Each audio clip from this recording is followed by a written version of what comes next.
আসসালামু আলাইকুম, welcome back to my channel. আজকে আরেকটি নতুন রেসিপি নিয়ে আপনাদের সামনে চলে এসেছি।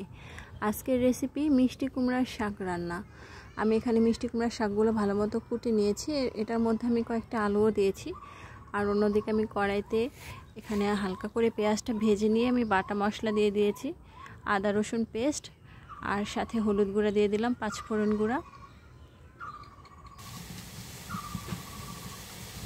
এরপরে আমি স্বাদ মতো লাল মরিচ গুঁড়া দিয়ে দিলাম, স্বাদ মতো লবণও দিয়েছি।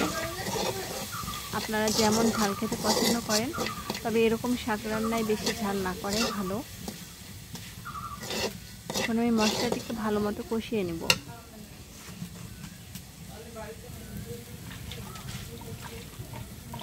কষানো হয়ে গিয়েছে, আমি এখন শাকগুলোকে দিয়ে দেব।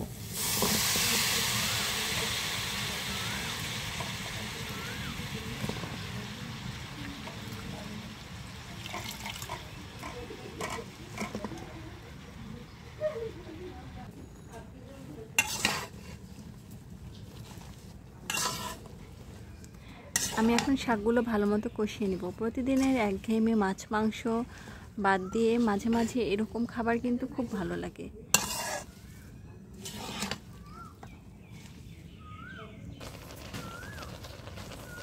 এখন আমি ঢাকনা দিয়ে ঢেকে কিছুক্ষণের জন্য অপেক্ষা করব। এটা দেখতেই পাচ্ছেন।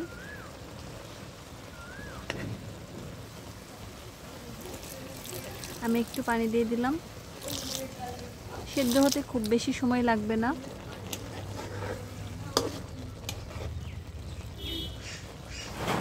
এটা আপনারা চিংড়ি মাছ দিয়েও রান্না করতে পারেন, অসম্ভব টেস্টি। মাছ মাংসের তুলনায় এটা দিয়ে ভাত খেতে আরও বেশি ভালো লাগে।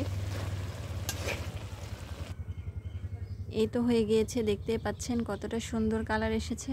আশা করছি ভালো লাগবে, বাসায় ট্রাই করে দেখবেন। আর নতুন নতুন রেসিপি পেতে চ্যানেলটি সাবস্ক্রাইব করে রাখতে ভুলবেন না। Thanks for watching. ভালো থাকবেন সবাই। আল্লাহ হাফেজ।